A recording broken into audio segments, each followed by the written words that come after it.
মহারাজ একদিন গুরু মহারাজ কিছু বাচ্চার সাথে কথা বলছিলেন। এর মধ্যে একটা বাচ্চা গুরু মহারাজকে বললে যে গুরু মহারাজ আমি মিষ্টি খেতে খুব পছন্দ করি।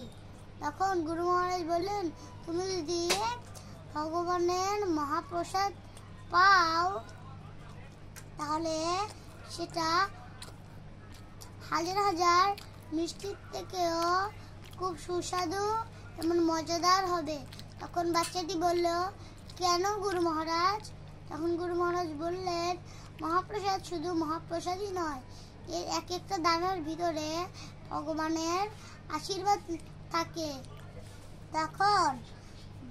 তখন সেই বাচ্চাটি বললেন তাহলে গুরু মহারাজ আমি যেই দোকান থেকে মিষ্টি কিনবো না কেন আমি সেটা ভগবানকে দিয়েই খাবো।